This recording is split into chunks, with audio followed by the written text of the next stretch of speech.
Now, um, let's go through a couple examples of how you find the names and formulas of ionic compounds.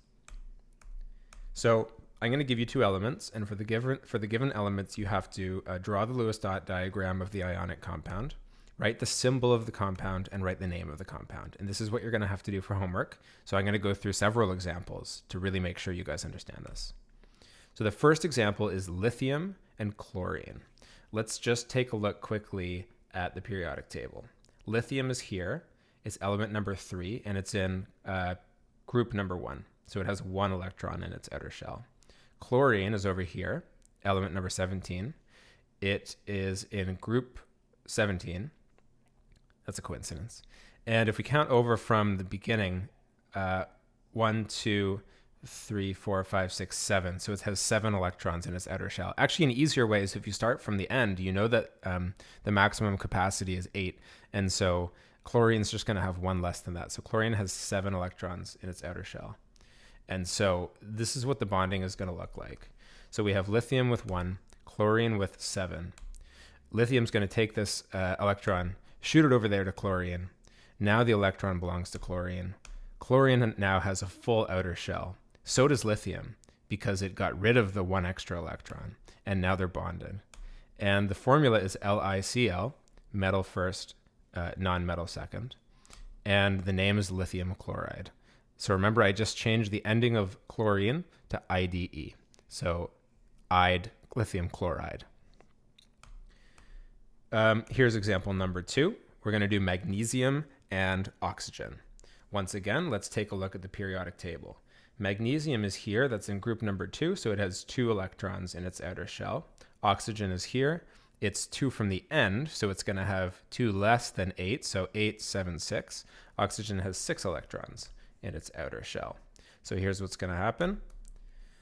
Magnesium is going to give both its electrons to oxygen. They're going to go over there, and then magnesium and oxygen are going to be bonded together because they're going to be attracted by the negative charge on oxygen and the positive charge on magnesium.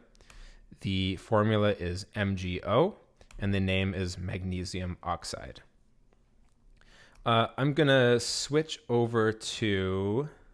I'm going to do a couple more examples, but I'm going to switch over and do it on paper because it's way faster. And these last 2 took a long time to make.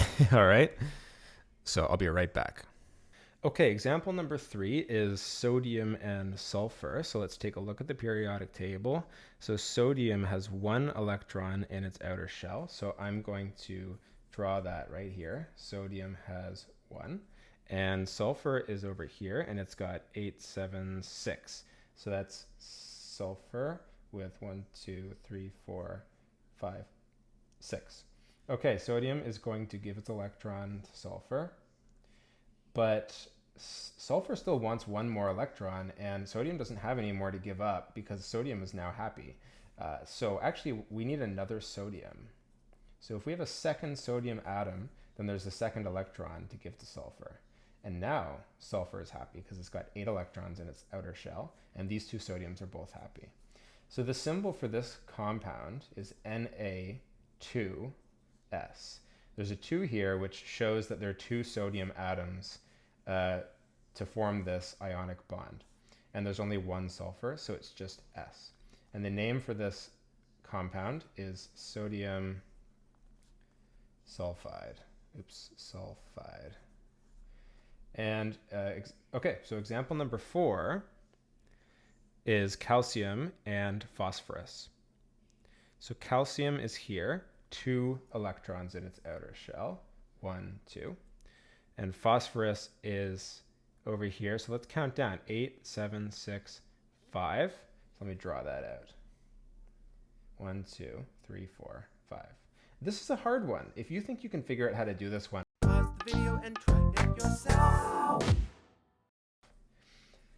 So calcium is going to give its electrons to phosphorus. So 1 goes there and the other one can go here. It doesn't really matter where they go, but I'm just showing them here.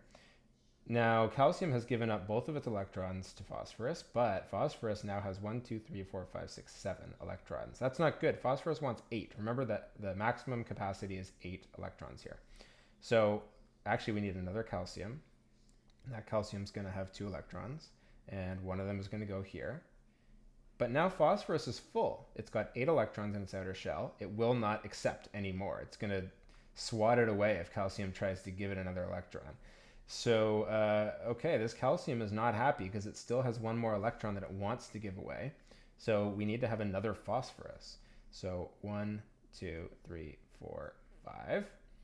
Okay, calcium is going to give its electron to this phosphorus over here. Now this phosphorus has 6 electrons, but it wants 8, so we need another calcium.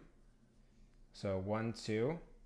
That calcium is going to give both its electrons to phosphorus. Now it's happy. Now phosphorus is happy because it's got 8. Now everything's happy, and so we're good. So how many are there? There are 3 calciums, Ca3, and there are 2 phosphoruses, P2. And that's the symbol for this compound, and the name is calcium phosphide. And there we go, that's done.